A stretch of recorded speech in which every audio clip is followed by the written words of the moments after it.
Hey, this is Jon Johnson, and this is my book review for The Year of Less by Cait Flanders. This was a great book, in my opinion.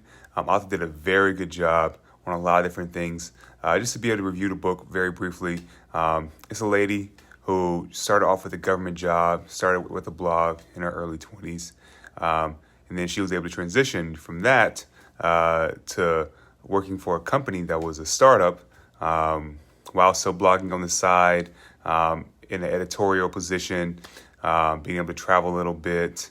But she noticed that even though she was already, from a young age, very organized, did not spend a lot, she was able to have some awareness moments about some of the habits that she did have.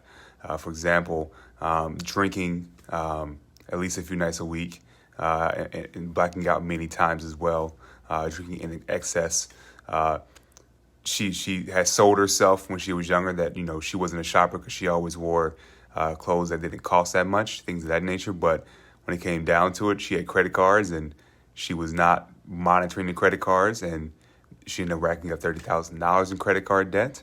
And then she also had a hoarding problem. She thought she was extremely organized, and she was extremely organized, but that was also the issue that Marie Kondo had, and then she mentions that in her book, was that she was always organized from a young age, but she was hoarding on to too many things. You never know. Your mind is not fully clear until you're able to get rid of all those excess things, and you're living off of only the items that you have. So overall, good book in my opinion.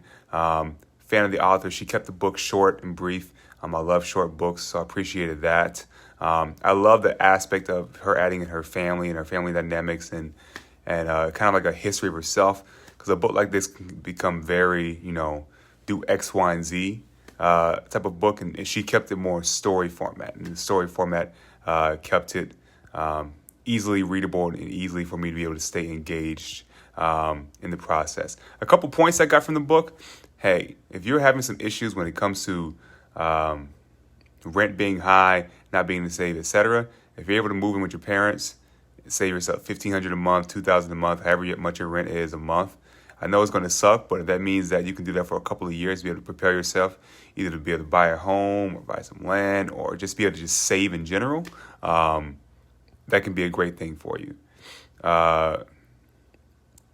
One great thing that she had was that she had her blog and they held her accountable. So she had blog friends who also wrote as well. They held her accountable. So everyone in her space were kind of like accountability partners.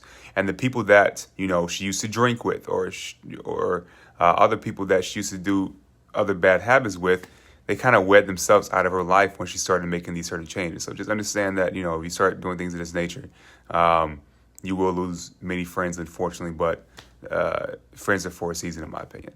I love her honesty a lot, too. She never acted as if she had some big epiphany. This was a process for her. It was over time before she could be able to do these types of things. This isn't coming from someone who was a crazy big spender, too. This is already coming from someone who was organized, someone who didn't spend that much, and it was still very tough for her. So just know it's a hard process, a long process. In my opinion, if you spent 10 years as an overspender, expect it to take maybe 10 years for you to be able to get out of that fully, completely. Just because you did 2 months or 3 months a good job of not doing it, it's probably not going to weed you out of it. The same with overeating, or the same with drinking, things of those natures. Let's see what else we got. It became tough for her too, because, for example, when she became sober, it was a tough gig because she was always mentioned as the sober person. This is her sober friend, etc. Which she was doing that. But just know that as soon as you start becoming disagreeable, meaning you're starting to do things and habits that other people don't do, you start becoming labeled by those things. So that was very tough for her. She mentioned it a lot in the beginning of the book, being labeled as, rather than her just being able to just vibe in social settings and be a part of the group and be agreeable, which is the whole point of being in social settings, is to be agreeable. She was always put out there as a labeled person with a label that she didn't appreciate. So if you're not used to being disagreeable, meaning doing things not with the grain, just expect to start getting those labels.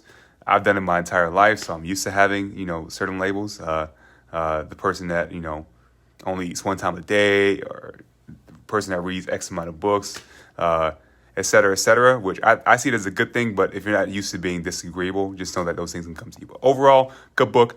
I recommend this book to anyone that's just trying to find more clarity, simplicity in life. And if you read Marie Kondo's book, this book is going to be another addition for you.